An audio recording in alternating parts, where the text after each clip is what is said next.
അനുമോദനവും പഠനോപകരണ വിതരണവും നടത്തി. Anchal 2307 number SNDP ശാഖയിലാണ് വിവിധ പരീക്ഷകളിൽ ഉന്നത വിജയം നേടിയ വിദ്യാർത്ഥികൾക്ക് അനുമോദനം നൽകിയത്.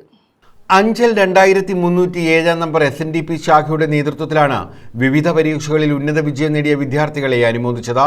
പഠനോപകരണ വിതരണവും ഇതോടൊപ്പം സംഘടിപ്പിച്ചു.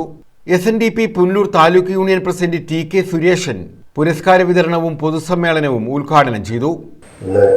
ഇവിടെ അവാർഡ് വിതരണം നടക്കുമ്പോൾ അതോടൊപ്പം തന്നെ ലഹരി വിരുദ്ധ ക്ലാസ് നയിക്കുന്നതിന് വേണ്ടിയിട്ട് ഒരു മാന്യ വ്യക്തി കൂടി ഇന്ന് നമ്മുടെ ചടങ്ങിൽ എത്തിച്ചിരിക്കുന്നു. തീർച്ചയായിട്ടും ഇത് മറ്റുള്ള ശാഖകൾക്ക് ഒരു പാഠവും അനുഭവവും കൂടിയാണ്.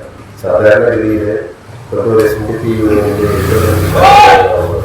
അതിനകത്ത് മിക്കവാറും എല്ലാ ശാഖകളിലും പഠനവും വിതരണങ്ങളും അതുപോലെ ഈ അവാർഡ് വിതരണമൊക്കെ ജൂൺ 1 മുമ്പ് പൂർത്തീകരിച്ചു കഴിഞ്ഞു. പക്ഷേ നമ്മുടെ ഈ ശാഖയിൽ സ്കൂളൊക്കെ തുറന്നു. അതുപോലെ തന്നെ കൊച്ചുകുട്ടികൾക്കുള്ള പാഠപുസ്തകങ്ങളൊക്കെ ഉണ്ടായിരുന്നു, ബുക്കുകളൊക്കെ. ക്യാഷ് അവാർഡും മൊമെന്റോയും നൽകിയായിരുന്നു വിദ്യാർത്ഥികളെ അനുമോദിച്ചത്. ശാഖാ പ്രസിഡന്റ് ബീന സോദരൻ അധ്യക്ഷത വഹിച്ചു. ശാഖാ secretary Madhukumar, AJ Pradeep, doctor VK Jayakumar, advocate G Surendran, Sheela Madhusudanan, Udayakumari, Sivaprasad എന്നിവർ പങ്കെടുത്തു. ഡോക്ടർ പുഷ്പലത ലഹരി വിരുദ്ധ ക്ലാസിന് നേതൃത്വം നൽകി. News bureau, Anchal.